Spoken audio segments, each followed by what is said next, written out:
essa indisciplina. Acho que você não me entendeu. Meus meninos são o que você teceu. Ei, resistência ao mundo que Deus deu. Eu não aceito, não, não. Eu não aceito essa indisciplina. Acho que você não me entendeu. Meus meninos são o que você teceu. Ei, resistência ao mundo que Deus deu. Então pare de correr na esteira e vá correr na rua. Veja a beleza da vida no ventre da mulher. Pois quem não vive em verdade, meu bem, flutua nas ilusões da mente de um louco qualquer. E eu não aceito, não, não. Eu não aceito essa indisciplina. Acho que você não me entendeu. Meus meninos são o que você teceu.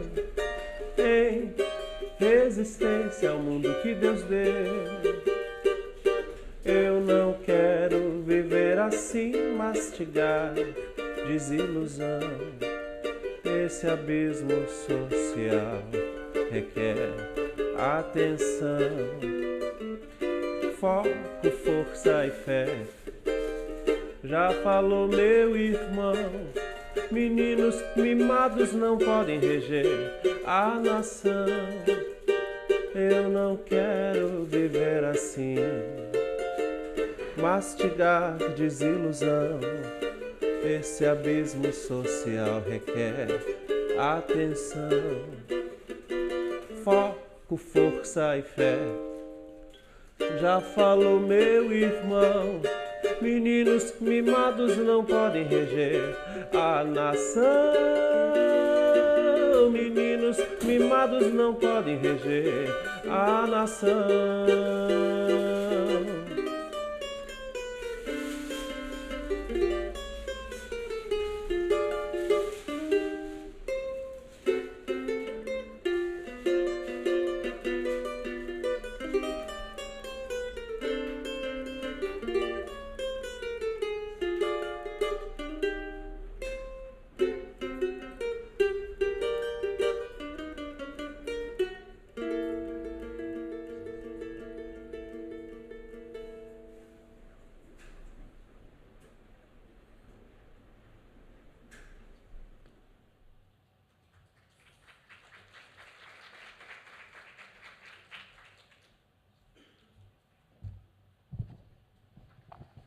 Bom dia. Eu sou o Luiz Rezende, sou professor do NUTES. Gostaria, primeiramente, de agradecer a presença de vocês aqui nessa segunda parte da programação da manhã e agradecer também aos organizadores, meu colega professor Alexandre, por convidar a coordenar a conferência da professora Ana Dunhauf, uma querida colega da Universidade de La Plata. Bem,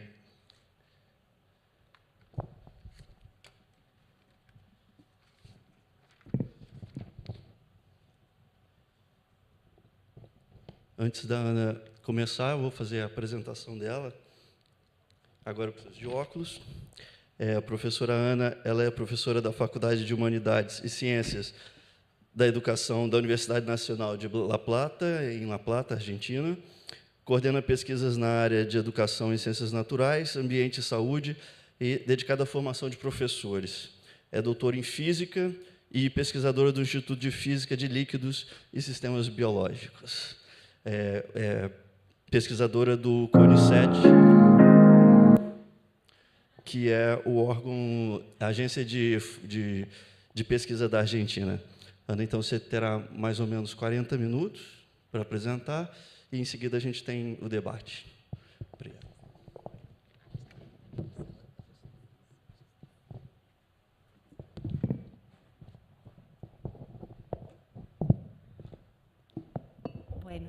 Bom dia a todos y todas. Antes de comenzar, quiero compartir un par de cuestiones con ustedes. En primer lugar, eu falo muito ruim portuñol, entonces voy a falar devagar en español. Quería aclarar en primer lugar. Segundo lugar, quería agradecer esta invitación, el convite para compartir con todas y todos ustedes que me hizo la profesora Isabel, el profesor Alexandre, Juliana. Muy contenta, muy feliz de estar en este lugar con todos ustedes y todas ustedes.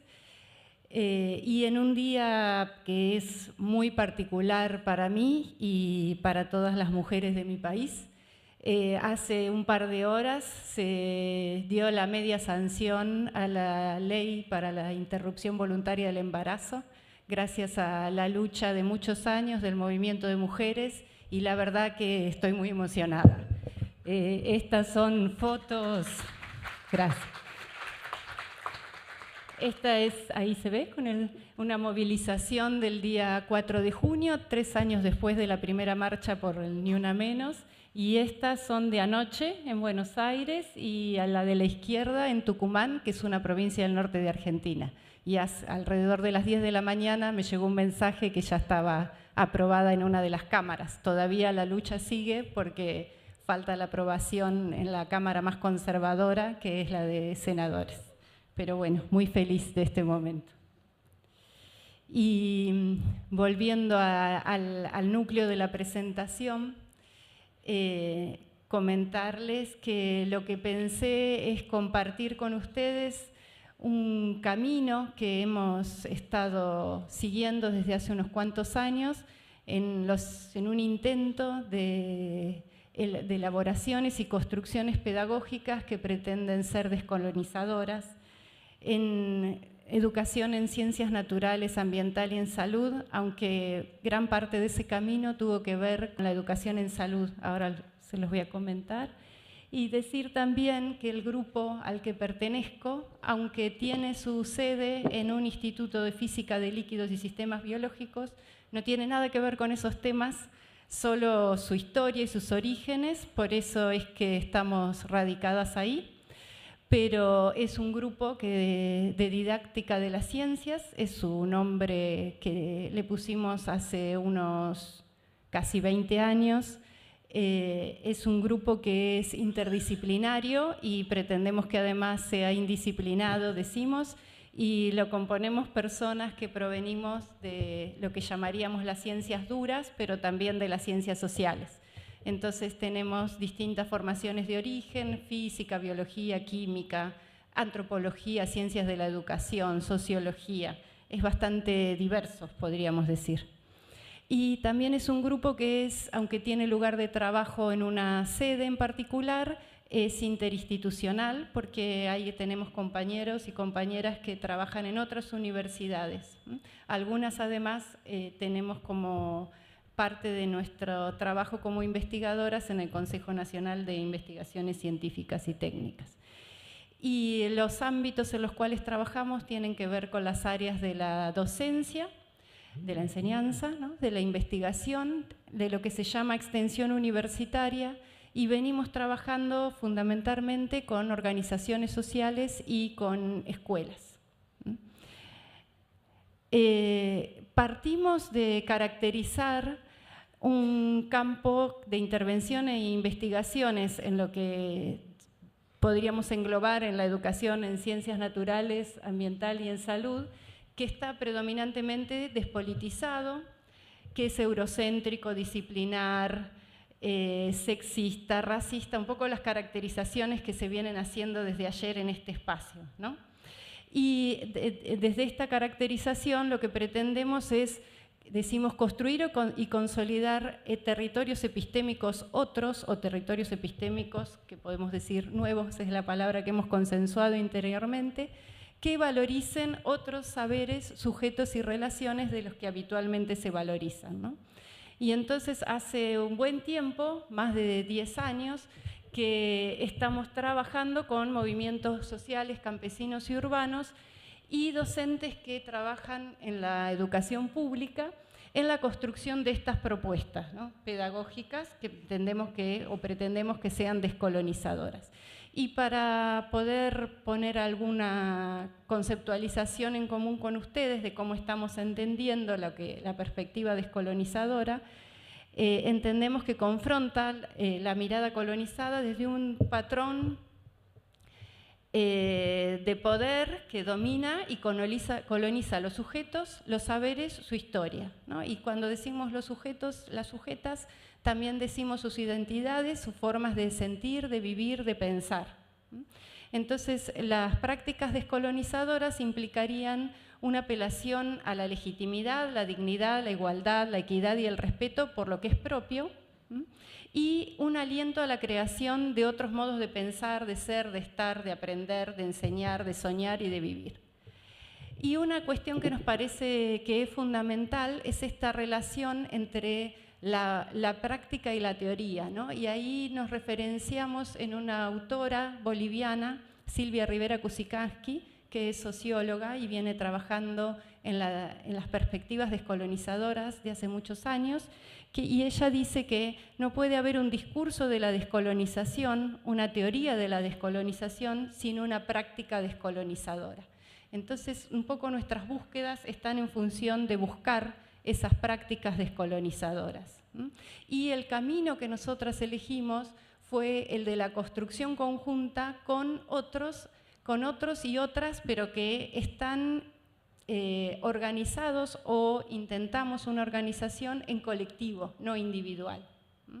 Y entonces este recorrido que voy a comentar busca esta praxis, esta permanente interacción, reflexión y aportes entre las prácticas educativas y diferentes marcos teóricos que apuntan, o que nosotras entendemos que apuntan, a superar las relaciones de dominación. Y para eso voy a hacer un recorrido medio abuelo de pájaro, ¿no?, de distintas experiencias que hemos tenido desde inicios de los años 2000. Y esto creo que funciona así. Vemos cómo identificamos en un proceso así de historización de nuestras propias prácticas como dos hitos que marcaron, o identificamos como que marcan nuestros inicios en estas perspectivas, ¿no?, y nuestra toma de decisiones como grupo académico de intentos de modificación, de cambios permanentes. Ustedes saben que en Argentina hubo una crisis política muy importante en el año 2001, y a partir de esa crisis política, varias de nosotras tuvimos la oportunidad de trabajar en dos líneas, ¿no? Uno es con lo que en ese momento se llamaban movimientos de trabajadores y trabajadoras desocupados, que los piqueteros, ¿no?, se conocieron así, además de sus acciones de reivindicación y a partir de esos encuentros en las luchas, fundamentalmente en ese momento contra los despidos masivos de las empresas públicas y la desocupación, empezaron a tener sus propios espacios de formación, que llamaron de formación política, que incluían diversos aspectos. Bueno, algunas de nosotras tuvimos la oportunidad de participar en esos espacios y hubo muchas preguntas que se dispararon a partir de ahí sobre nuestras propias prácticas, vinculadas un poco a lo que se planteaba ayer por la tarde, en la mesa de la tarde, ¿no?, el ¿para qué? ¿Para qué hacemos lo que hacemos? ¿Para qué enseñamos? ¿Qué sujetos y sujetas que pretendemos formar, ¿no?, que son como las preguntas básicas de la pedagogía, y que en el campo de la educación científica sentimos que muchas veces no se explicitan, ¿no? Estamos como en un deber ser del cómo enseñar las distintas disciplinas desde hace mucho tiempo. Y el otro movimiento, digamos, de algunas del grupo, tuvo que ver con la participación en un proceso de diseño curricular en la provincia de Buenos Aires, ¿no? Y que es un proceso que en ese momento se había planteado como un proceso democrático entre personas que proveníamos de la academia y docentes en actividad en escuelas de gestión estatal para colaborativamente elaborar diseños curriculares. En esos espacios de encuentro, en esos años, lo que se nos planteó muy fuertemente es justamente el encuentro entre las realidades de las aulas y lo que estábamos produciendo en la universidad, ¿no? Y la necesidad imperiosa de la búsqueda de superar esa brecha que siempre hablamos en la investigación educativa con lo que pasa entre las aulas. Y entonces ahí nos empezamos a preguntar no solo cuáles marcos teóricos estábamos sosteniendo y queríamos convidar y compartir con las docentes que participaban, sino también de qué manera nosotras estábamos involucradas en esa producción de conocimiento, ¿no? Y qué lugar ocupaban esos sujetos, esas sujetas que estaban en las aulas y que en general no teníamos demasiada interacción, ¿no?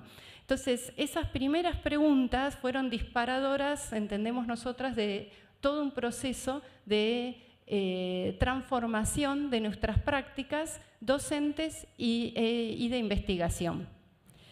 Otro proceso que es que fue de mucho mayor trayectoria, digamos, de un periodo más largo de duración, y que lo pusimos en práctica junto con un movimiento campesino, el movimiento campesino de Santiago del Estero.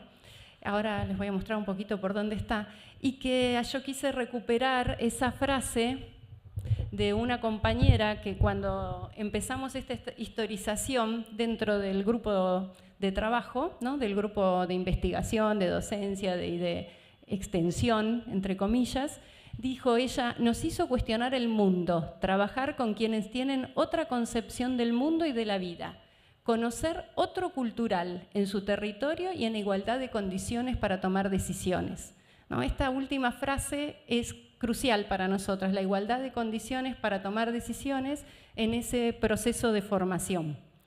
El movimiento campesino de Santiago del Estero es una provincia que está aquí, es en el centro norte de la Argentina, y que con la extensión de la frontera agropecuaria hacia fines de los años 90, en el año 96 en Argentina se legalizó el uso de transgénicos, y entonces a partir de las siembras, sobre todo de la soja transgénica, la frontera agropecuaria se extendió hacia el norte, y eso lo que produjo fue un desmonte descontrolado hasta mediados de los años 2000, de la década del 2000, digamos, hasta el 2005, 2006. No es que paró, pero no sigue en la misma escala.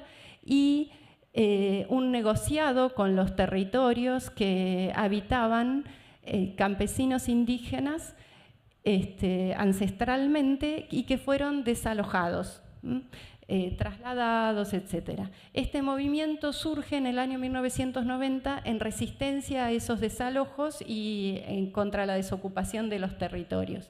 Y como muchos otros movimientos en Latinoamérica, empiezan como una resistencia por una reivindicación en particular, y lo que ha sucedido con los años es que se han consolidado y han decidido sus propios modos y formas de formación. El trabajo y la formación en salud, ellos de las compañeras decían en salud, era una deuda que tenían por diversos motivos, uno de ellos la exclusión del sistema asistencial, y no solo por las grandes distancias y la falta de postas de salud y de hospitales, sino también por la discriminación. Entonces, el trabajo sobre el eje de la salud era un trabajo de interés para esta organización.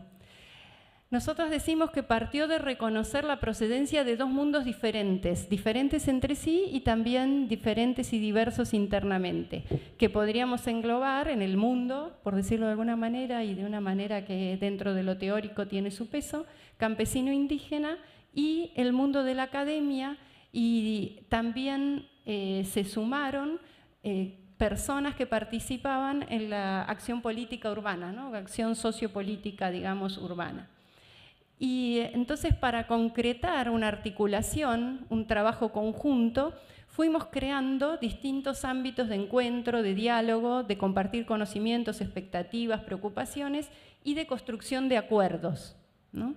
Esos lugares en los que nos encontramos originariamente fue la conformación de un grupo coordinador, que estaba integrado por personas provenientes de ambos espacios.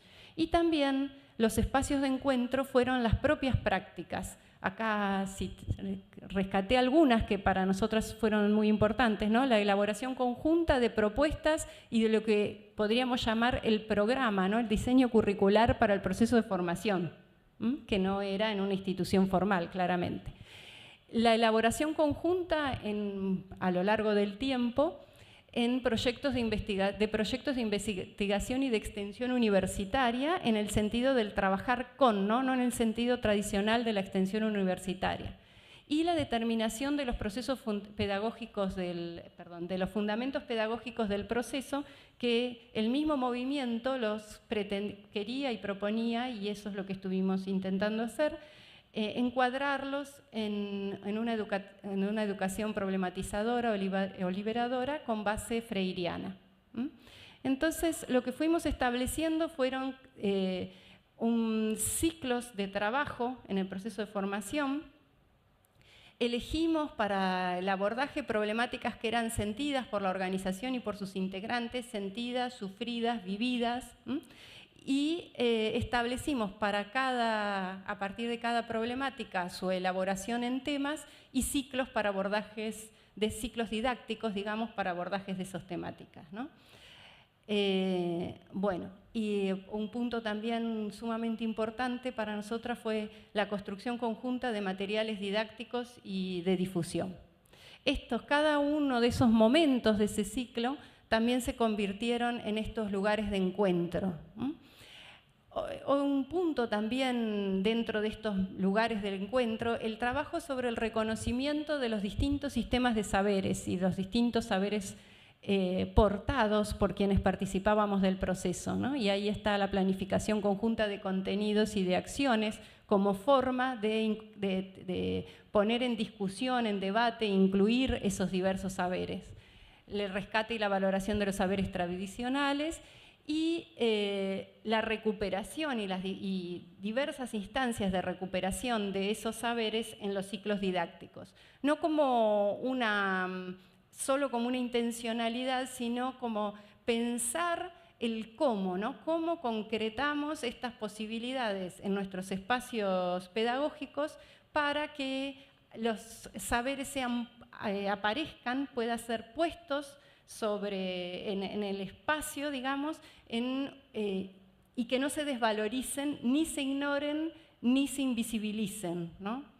Que son procesos que muchas veces hacemos en nuestras aulas, ¿no? Y en nuestras prácticas educativas.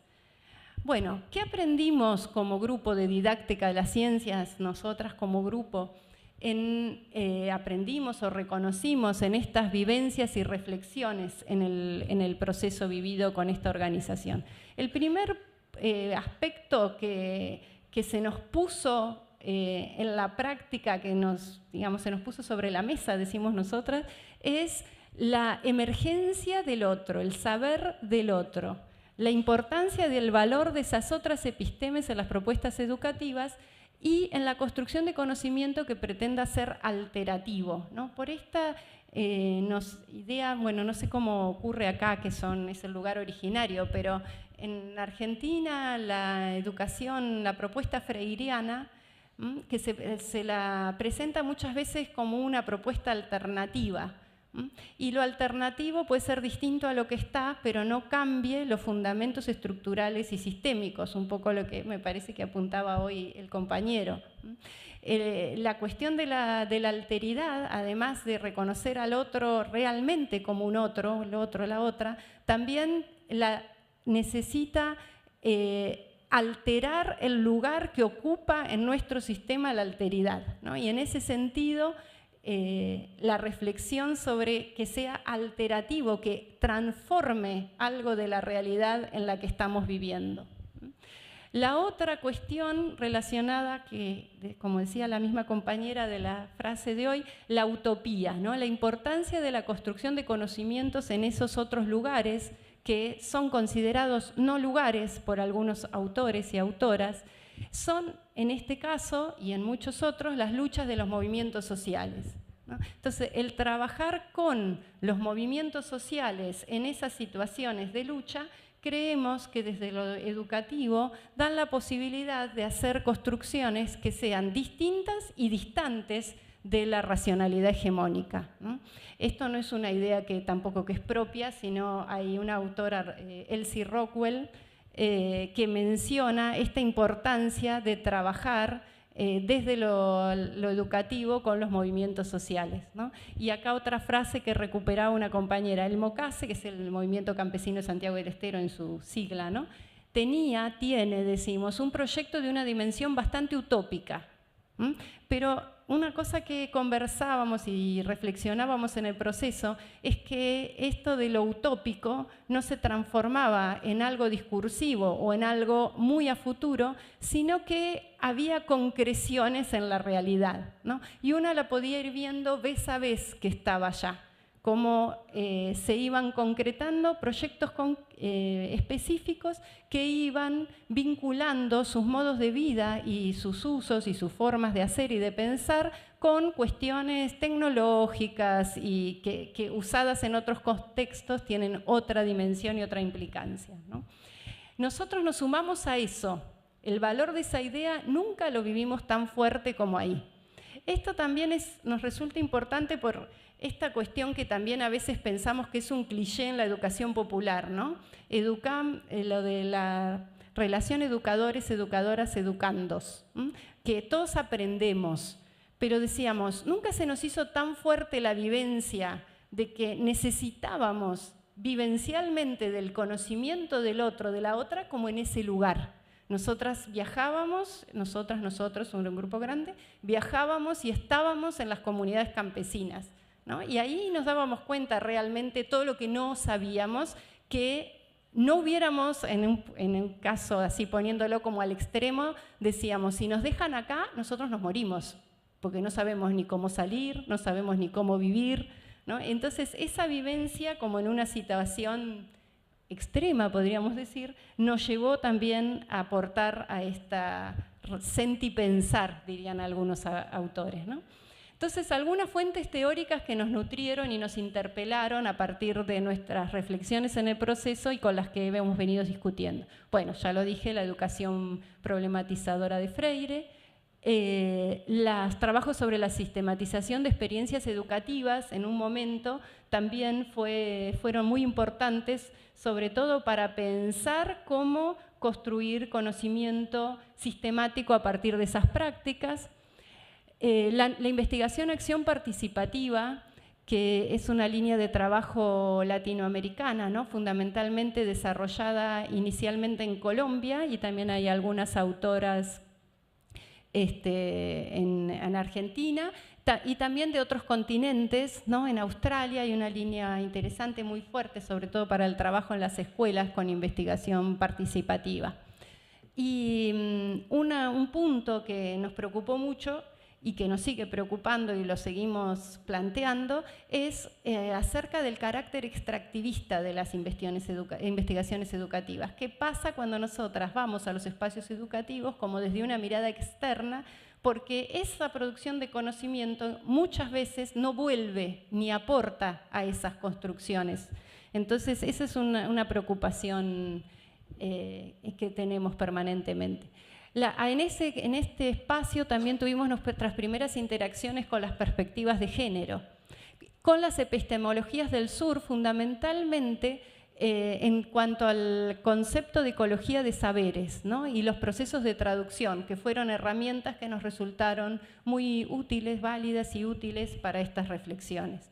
Y bueno, y empezamos una búsqueda desde unos primeros posicionamientos más propios de la experiencia en la relación con el diálogo de saberes. Otro aspecto tiene que ver con nuestros propios contenidos del campo de la educación científica, sobre todo, ¿no? y la educación en salud. Entonces, ¿cómo podían ser útiles nuestros conocimientos para un espacio educativo como ese, ¿no? Entonces, ahí empezamos todo un debate sobre los contenidos mismos y la noción de tematización, de generar los temas a partir de las problemáticas y los conflictos en torno a la salud en esas comunidades.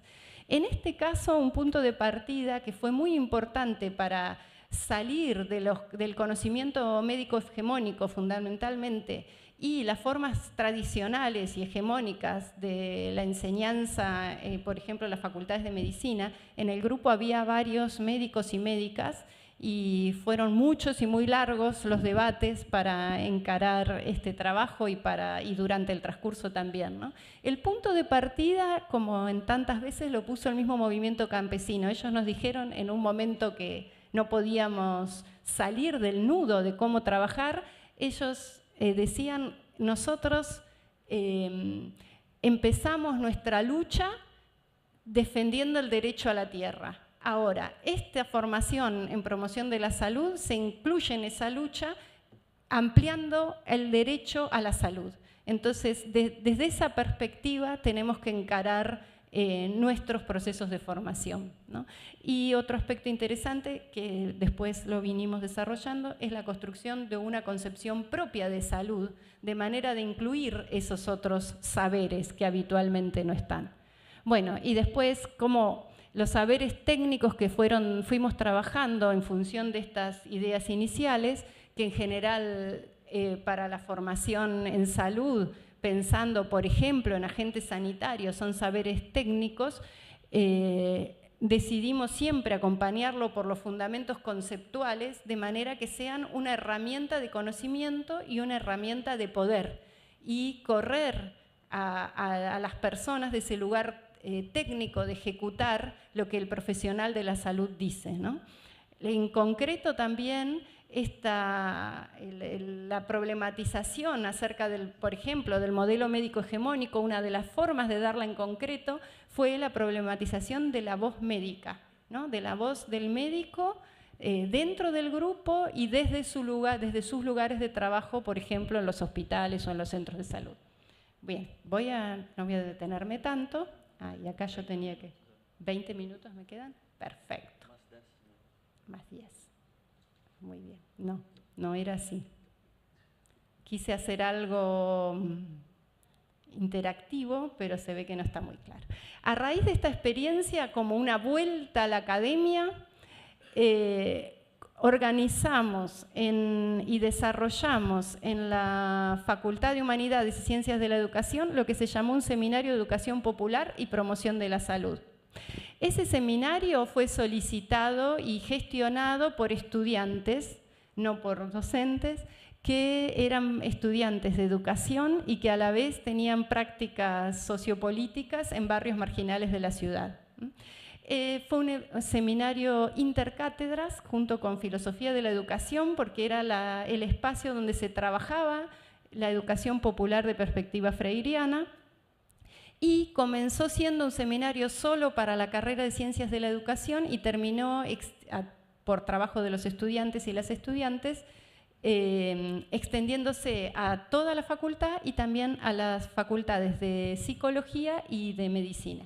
Tenía un programa flexible, había un núcleo central que tenía que ver con la educación popular y las concepciones de salud fundamentalmente, y después tenía otro núcleo, digamos, que podía ser definido con los y las estudiantes en función de sus expectativas y necesidades y también en función de las posibilidades concretas del grupo docente o en algunos casos con la participación de profesores y profesoras invitadas de poder abordarlo, ¿no? Era abierto pero regulado de alguna manera. ¿Qué nos aportó este seminario? A nosotras como grupo de didáctica de las ciencias, se constituyó en un espacio de formación teórica sobre el pensamiento freiriano, los feminismos populares y iniciamos la articulación con algunas perspectivas interculturales y con el activismo feminista. Esto me parece que es interesante porque en estos diálogos de saberes y en incluir otros saberes, no solo son los saberes de la academia y los saberes de los grupos con los que estamos trabajando, sino también las producciones concretas de otros y colectivos, ¿no? Que a veces están en la academia y a veces no. Bien. Otro proceso de aquellos que han sido como balizadores y fundamentales tuvo que ver con el campo de la formación docente. En parte, si ven los años, se desarrolló en simultáneo con el proceso, con el movimiento campesino, y de alguna manera se fueron retroalimentando, ¿no? Este fue un proceso de formación docente continua con docentes de escuela públicas de nivel primario y secundario, y en verdad fue un triple proceso, ¿no? De formación docente, de transformación de la práctica y de investigación participativa.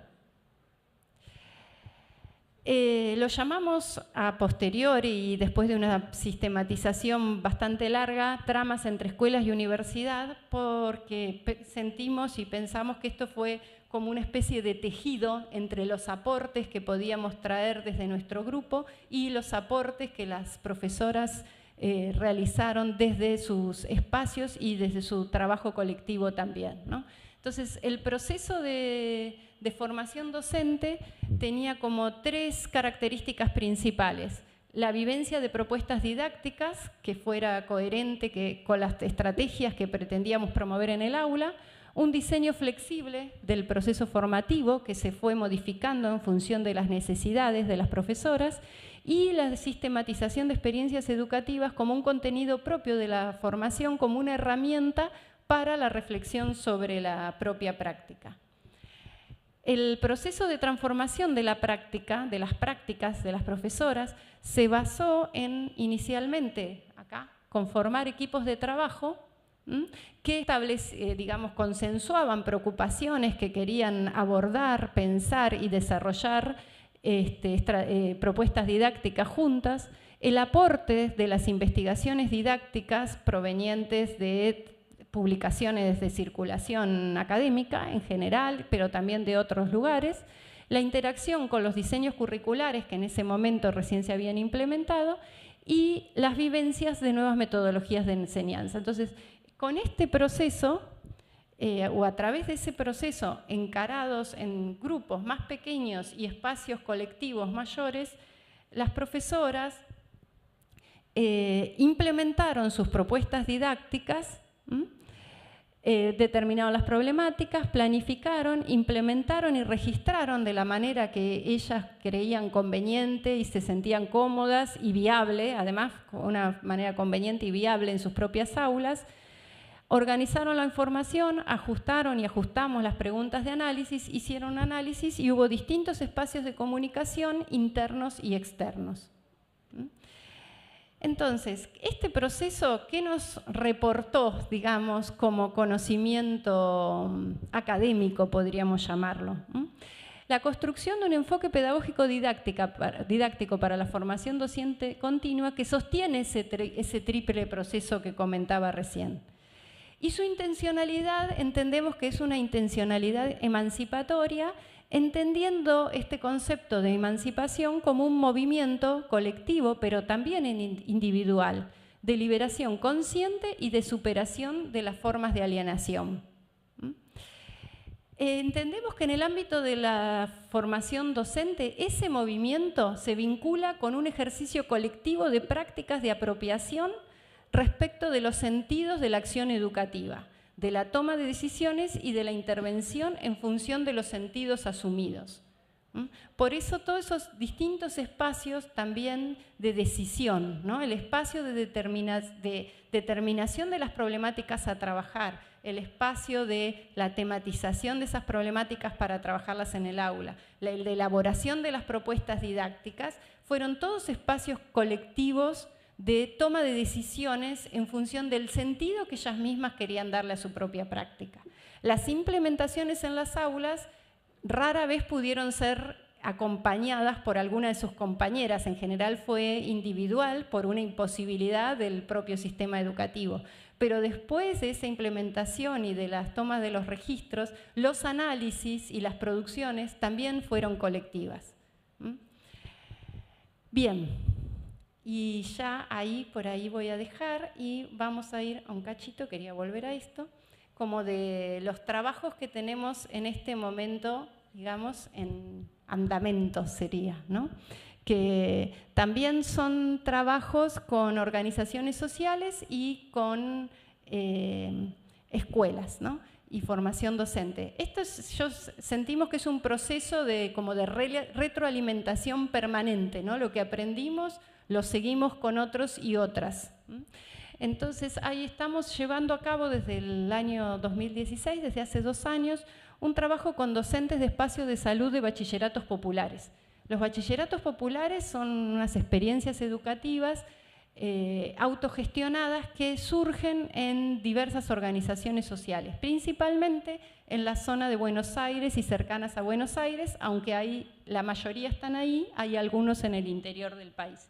Son escuelas de nivel medio de jóvenes y adultos, bueno, se desarrollan o articulan desde organizaciones sociales y políticas, luchan por ser reconocidos por el Estado, pero siempre inician antes de que ese reconocimiento se efectivice y se referencian en la tradición latinoamericana de la educación popular. Este trabajo surge de un interés mutuo, digamos, de ambos lados, ¿no? A nosotras, desde el grupo de didáctica, nos parecía muy interesante ver de qué maneras estas experiencias educativas están tomando la educación popular y están haciendo el cruce con la educación en salud y de qué manera la llevan a la práctica. Y ellas y ellos están siempre con tanta tarea y como desbordados, decimos, que necesitan una colaboración para la sistematización de sus experiencias. Y entonces ahí empezamos este trabajo, ¿no? Entonces, algunas de las preguntas que nos guían tienen que ver con los sentidos otorgados a la salud y su enseñanza en estos espacios, cómo se conformaron esos espacios de salud en los bachilleratos, quiénes fueron y son sus promotores y promotoras. ¿Por qué? Porque han tenido distintos orígenes, a veces han estado desde la creación del bachillerato y otras veces se han conformado o a raíz de necesidades reconocidas por el cuerpo de profesoras y profesores o a raíz de que los alumnos, las estudiantes y los estudiantes los han solicitado, e incluso encontramos un caso en que fueron 2 estudiantes quienes crearon ese espacio y después se sumaron docentes a colaborar dentro del bachillerato. Bueno, ¿cuáles son los contenidos que abordan? ¿Quiénes y cómo los definen? Cuáles son los sentidos que le asignan a la transformación, ¿no? Esta idea de transformación de la realidad que es propia de la educación popular. Entonces, ¿cómo se entiende desde estas experiencias? Y hay una gran diversidad muy interesante, ¿no? ¿Y cuáles son los saberes que se ponen en juego? Entonces, en esta experiencia, nosotras, a partir de este trabajo, junto con los bachilleratos populares, revisitamos y actualizamos los trabajos teóricos sobre la educación popular, que incluyen la perspectiva de género, por ejemplo, ¿no? Que en sus escritos originales Paulo Freire no las tenía en cuenta porque no eran una discusión tal vez tan profunda de la época, y la cuestión del diálogo de saberes desde perspectivas más teóricas.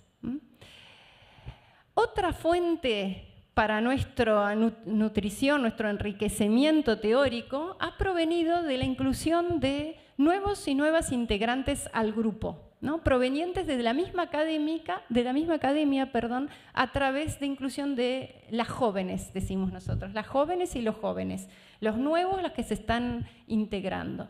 Entonces, a partir de la inclusión de una compañera que trabaja en educación ambiental y está haciendo su tesis doctoral en educación ambiental, incursionamos en el pensamiento ambiental latinoamericano. Los feminismos interseccionales y la idea de interculturalidad extendida nos la trajo y empezamos a discutirlas en el último año una compañera que es antropóloga y que vino a hacer una estancia postdoctoral con nosotros, ¿no? Y también a partir de otras compañeras y compañeros las propuestas de la ecología política, ¿no? Y me olvidé de incluir, que por ahí era interesante para discutir bastante la educación en salud, las nociones de la epidemiología crítica latinoamericana, que también para trabajar sobre todo con médicos y médicas en espacios de formación que hemos tenido, nos ha resultado muy interesante y potente como para discutir el modelo médico hegemónico y el rol del médico y de las relaciones entre médicos y médicas y el resto de las personas, ¿no? Sus pacientes seríamos. Y bueno, también estamos en este momento en la tarea de conformar nuevos grupos de trabajo interdisciplinarios, interclaustros, interinstitucionales, intergeneracionales, interorganizaciones sociales, en 2 líneas que hemos empezado, una este año y otra el año pasado.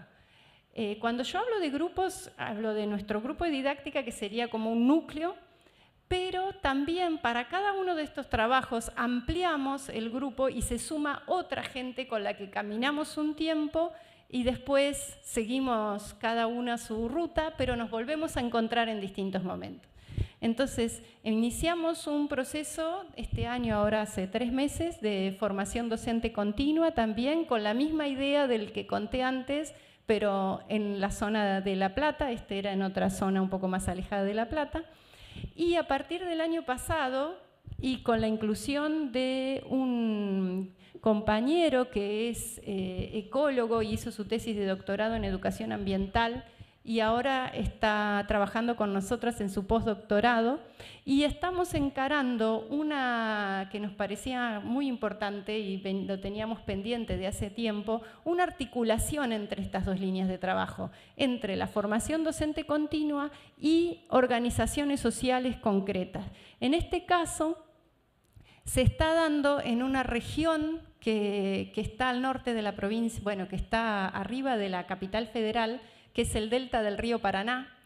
En esa zona del delta del río Paraná es una zona de humedales muy rica y muy necesaria también, que desde hace unos 20 años han empezado grandes emprendimientos inmobiliarios que secan los humedales, y eso hace que se produzca, además de un desalojo y cambios brutales en la forma de vida de isleños e isleñas que viven ahí desde hace muchos años, también producen inundaciones en toda la zona del entorno de la ciudad de Buenos Aires, ¿no? Y entonces ahí hay una resistencia desde que tiene unos 10 años de una cooperativa, se han conformado una cooperativa para la producción del junco, que es una actividad tradicional de esa región y que está siendo desaparecida. Y a raíz de que ahí hay algunos académicos participando y académicas, pero también de la necesidad de la construcción conjunta de conocimientos, ellos hace unos años habían empezado a trabajar junto con algunos grupos académicos, ¿no? Y nosotras el año pasado nos integramos para trabajar la cuestión educativa y en particular la interacción con las mismas escuelas públicas de islas, ¿no? De esa zona del delta del río Paraná. Y entonces, bueno, ahí estamos andando con eso todavía medio comenzando. Y para terminar, quería compartir, para traer un poco, ayer apareció bastante, la palabra esperanza y la necesidad de tenerla presente y de construir esta esperanza, y hoy también.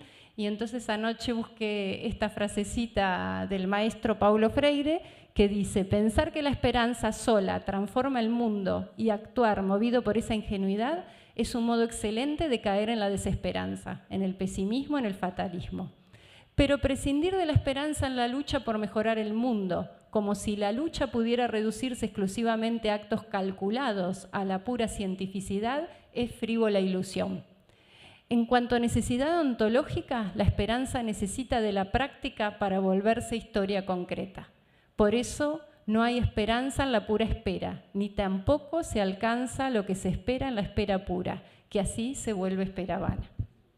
Bueno, e isso era todo. Muchas gracias.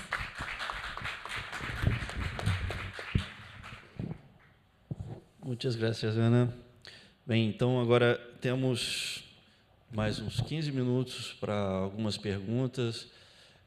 Só pediria vocês para serem bastante sintéticos e objetivos, não só pelo tempo, mas também pela diferença de idioma, para facilitar nossa comunicação.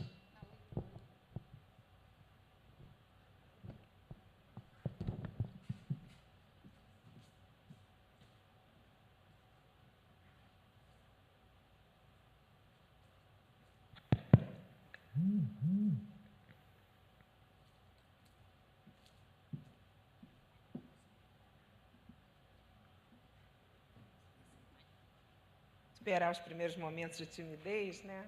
A gente tem sempre um acolhimento a esse momento. E aí a gente vai.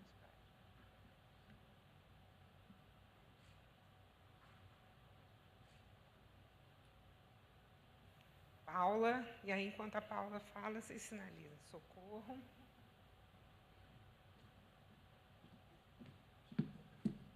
Oi, Ana. Me chamo Paula, sou professora aqui do NUTS, Paula Ramos. Eu achei muito interessante o trabalho que vocês fazem com os professores, né? E essa aproximação da universidade com a escola, né? E como você colocou né, a construção mesmo, teórica e na prática com eles. Eu queria assim, ouvir você um pouquinho sobre os desafios que você encontrou nessa construção, né, e como vocês têm lidado com isso.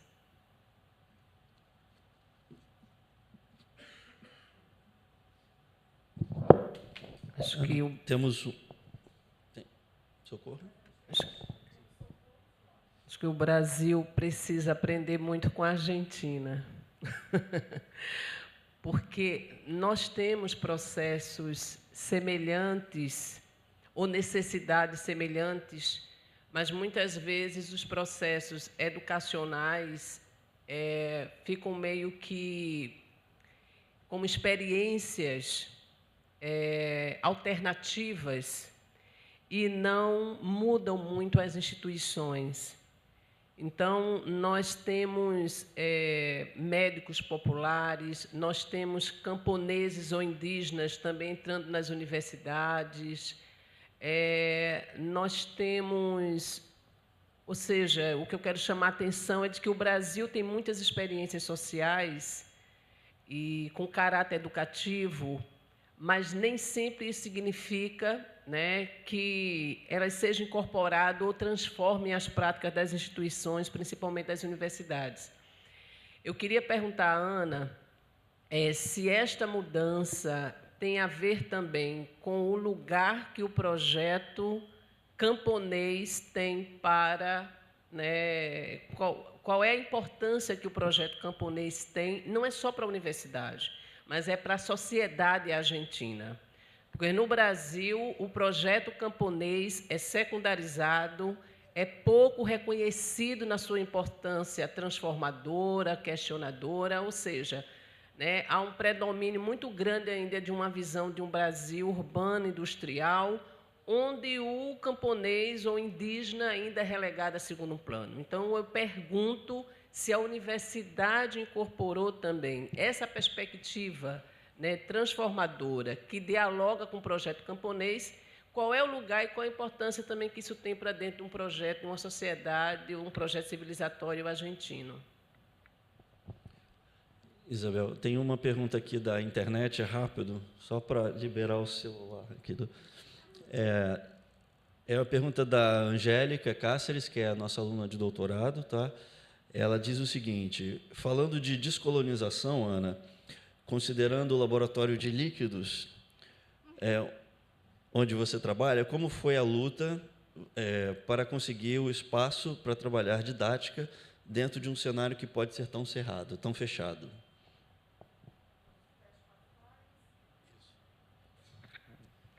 Bom dia a todos e todas. Florence, daqui da UFRJ. Primeiro, aqui, professora, queria parabenizar a sua exposição e eu quero, na verdade, fazer duas indagações, né? Uma primeira com relação... Eu vi que seu trabalho está muito centrado na extensão universitária, não é? É um trabalho com uma íntima relação da pesquisa, do ensino, da extensão universitária. Eu queria que você falasse um pouquinho mais sobre essa relação, né, que eu vi que você tem uma metodologia participativa, etc., mas como que é organizada a extensão universitária e essa relação lá na Argentina, né, com os projetos de formação. E uma segunda questão com relação aos processos de formação continuada desses docentes, porque eu percebi que você tem experiências em atividades de movimentos sociais, etc. Mas como é que funciona o trabalho com os docentes da escola? Eu queria que você esclarecesse um pouquinho mais isso, né? Como que é feito esse processo de colaboração. Sí. Bueno, voy a tratar de tomar una por una las preguntas y si ven que entendí mal, me dicen por favor.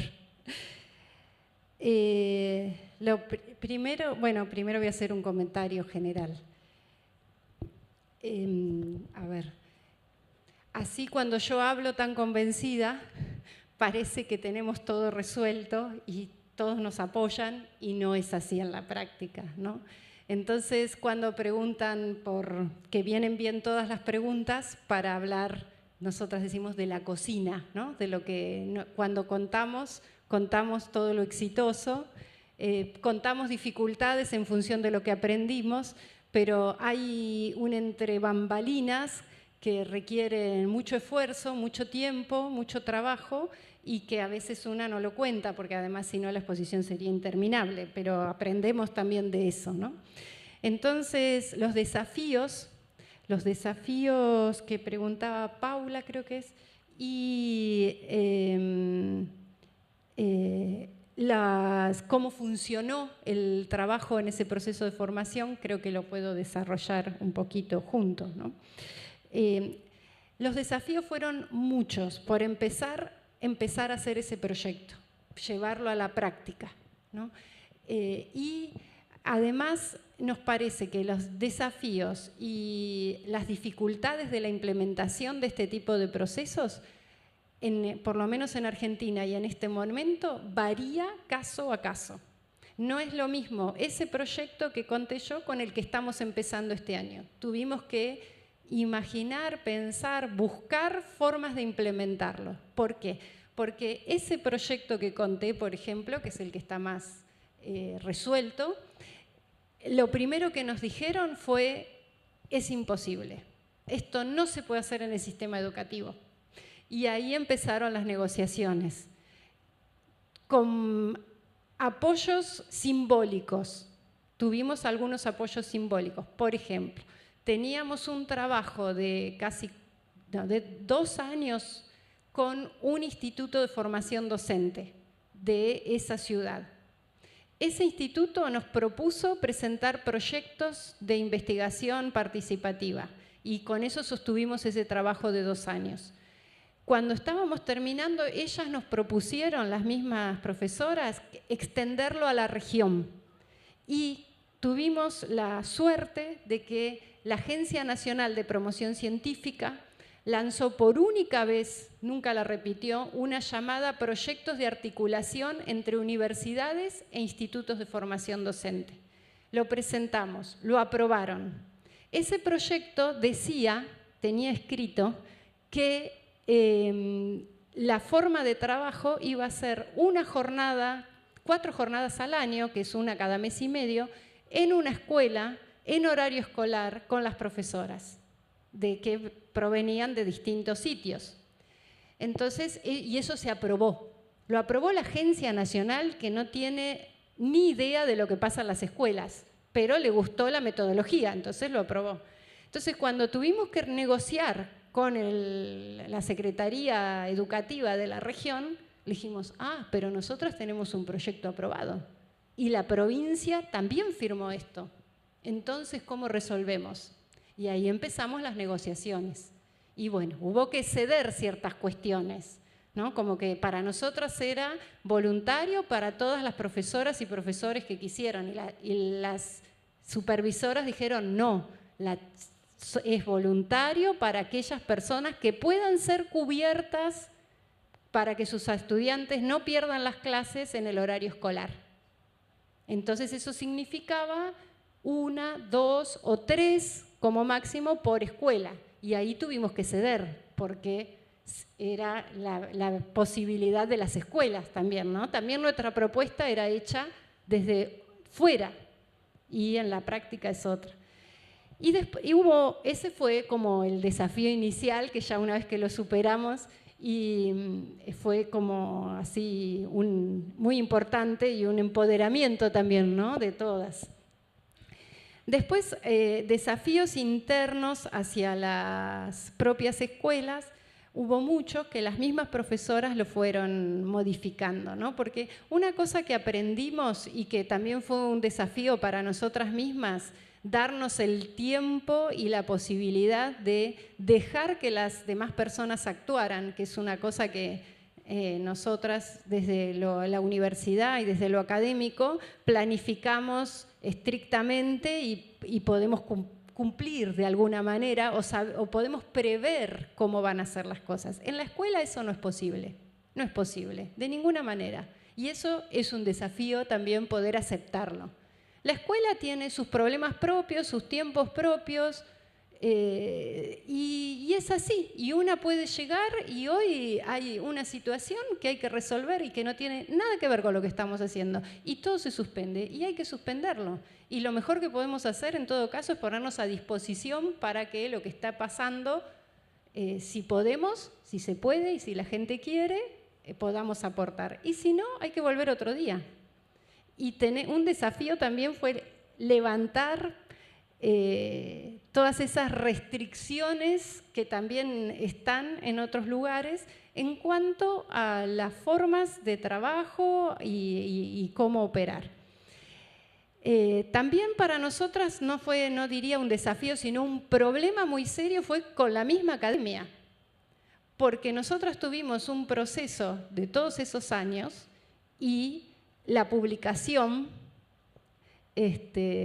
fue al final, ¿no? Hubo algunas cosas parciales que además las llevábamos a estos espacios de encuentro para que antes fueran revisadas y consensuadas, aprobadas, leídas las partes de interpretación que hacíamos nosotras sin las docentes, para después salir hacia afuera.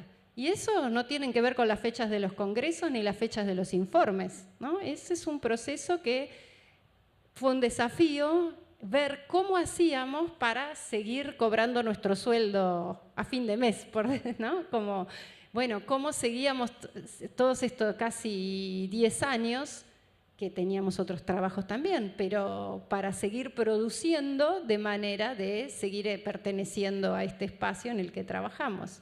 Y no por una cuestión de pertenencia social, sino también porque nosotras somos trabajadoras y vivimos y comemos de nuestros sueldos, ¿no? Entonces, ese es un tiempo.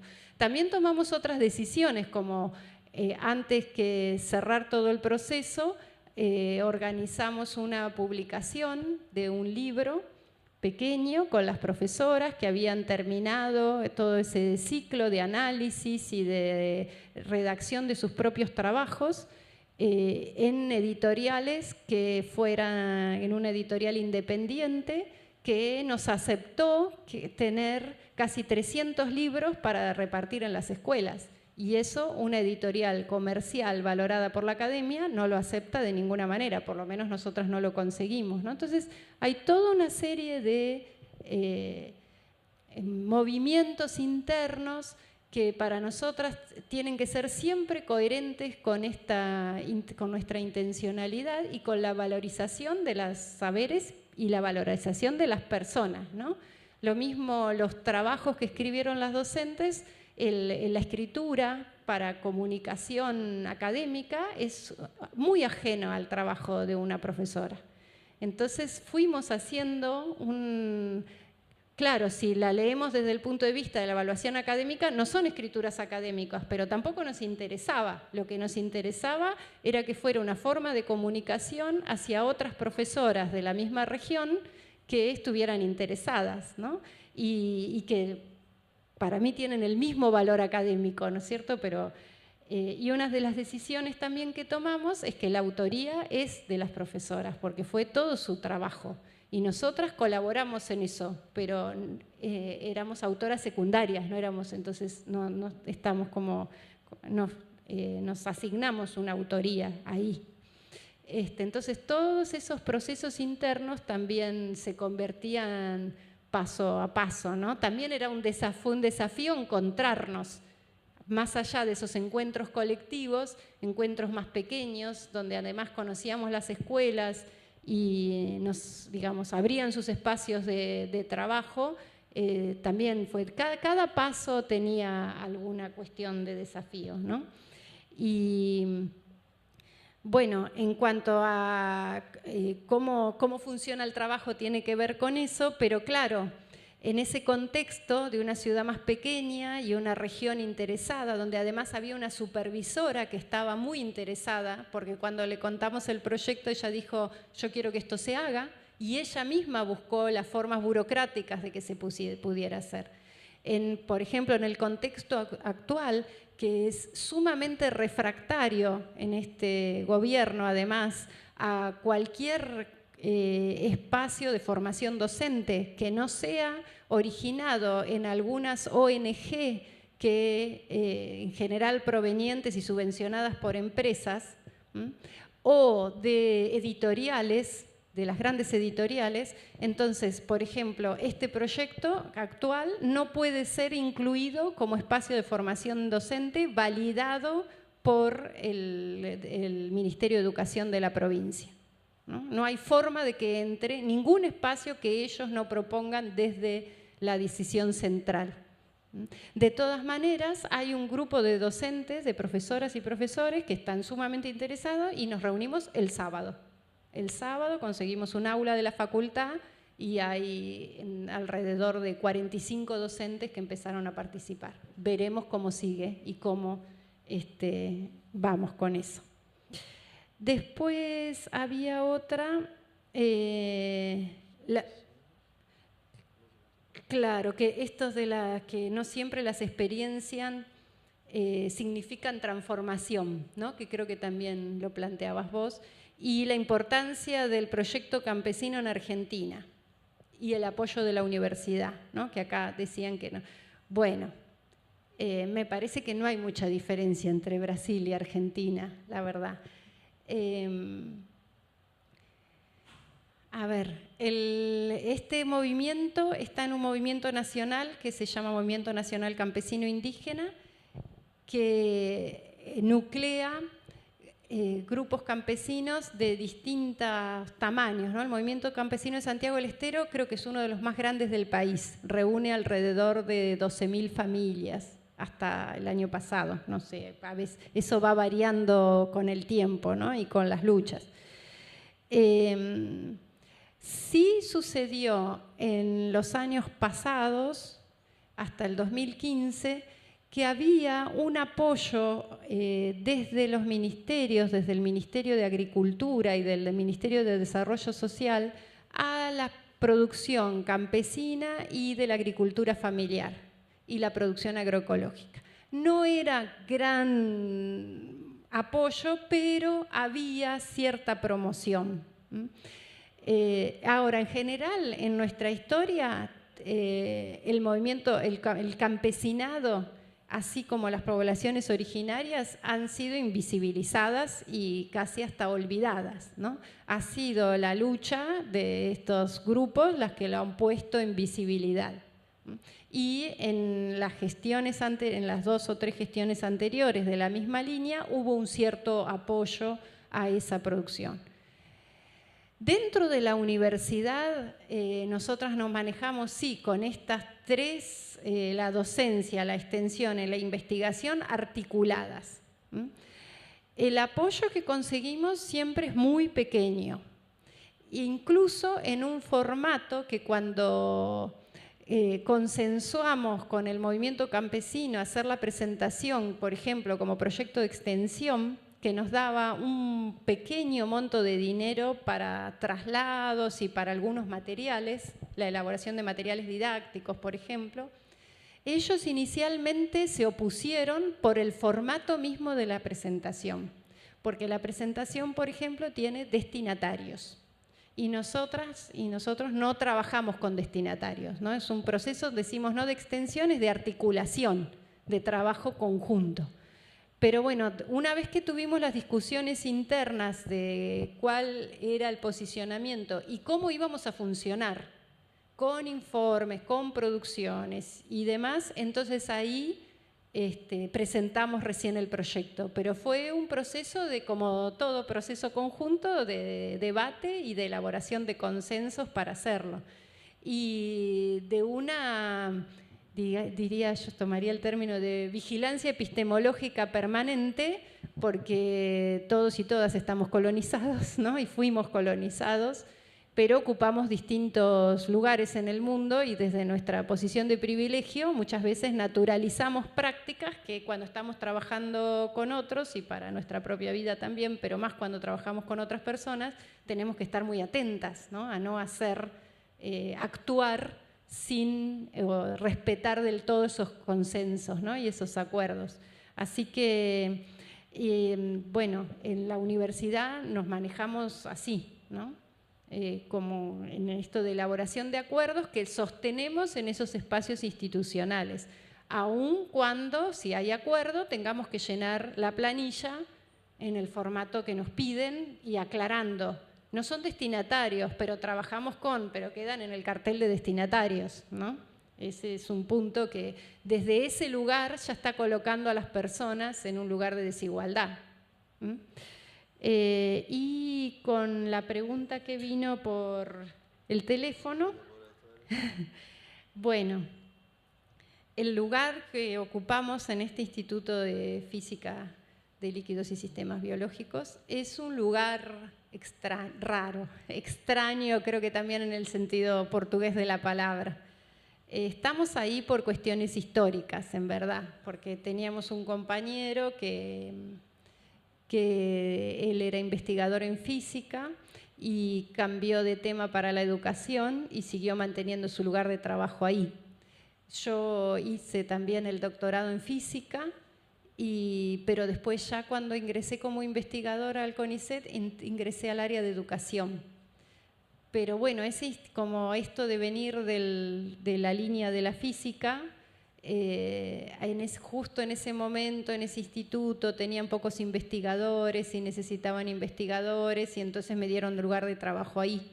Y después empezó a ingresar otra gente, como ya armamos ese núcleo, conseguimos que nos avalen lugares de trabajo, pero por ejemplo que contaba de este compañero que ingresó ahora con una beca postdoctoral, él es ecólogo, hizo su tesis en educación ambiental, y ahora su plan para trabajar en el postdoc es la articulación de la formación docente sobre los conflictos ambientales, trabajando con una cooperativa que surge de la lucha contra un megaemprendimiento inmobiliario. Y todo eso figura en el plan, pero bueno, ahí estamos por ahora.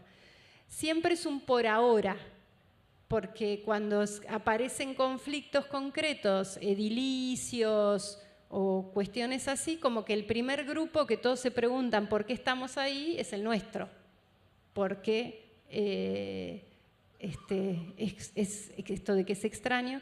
Y además, un conflicto también que surgió ahora en el último año es que en las evaluaciones del CONICET somos contadas como investigadoras, becarias y personal técnico, pero no son contadas nuestras publicaciones porque no se publican en revistas del área de la física. Entonces ahí ya es un conflicto mayor que siempre estamos como viendo qué hacemos. Temáticamente hay otro instituto en La Plata que funciona en la Facultad de Humanidades y Ciencias de la Educación, que sería más adecuado, pero tiene problemas. Ese instituto se creó después que nosotras ya existíamos como grupo y además tiene una infraestructura muy limitada. Entonces, entrar a ese instituto significa perder espacios de funcionamiento que nos resultan muy útiles, tanto para nosotras como para el trabajo con otras personas, como tener una oficina para reunirnos, ¿no? O tener una conexión que funciona a internet o ese tipo de cosas. Es una situación en algún punto inestable, pero bueno, vamos caminando.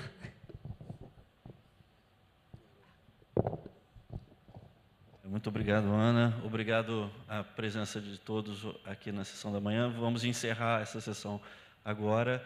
Mas deixo o convite para vocês retornarem às 13h30 com a exibição do documentário Anamnese e depois um debate com o realizador e, após esse debate, mais uma mesa com os convidados aqui à tarde, encerrando o dia.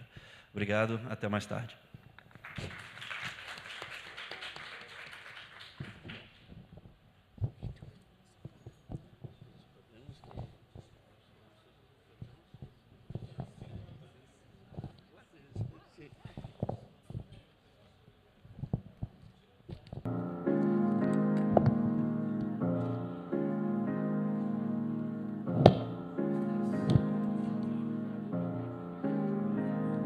Portas se fecham, mas eu derrubo todas elas, eles levam nossos irmãos pra aquelas celas, nos detestam, porque somos como feras que ao se erguer, somos grandes. Portas se fecham, mas eu derrubo todas elas, eles levam nossos irmãos pra aquelas celas, nos detestam, porque somos como feras que ao se erguer, somos grandes. É foda de andar na madruga nessa cidade. Menor chegou em casa com parte da realidade. Ainda ofegante, buscou racionalidade. Bebeu um gole d'água que durou uma eternidade. Sentou na sala, afundando no sofá rasgado. Ao mesmo tempo lembrava que foi esculachado. Não entendeu porque foi daquela forma abordado. Encosta aí, neguinho, disse um cara fardado. E perto dali, uma menina bem pretinha. A cara de sua avó, uma mulher preta retinta. Aguardava sua mãe que ia voltar naquela quinta. Que trampava de doméstica na casa de uma gringa. Herdou tamanho emprego, tradição nessa família.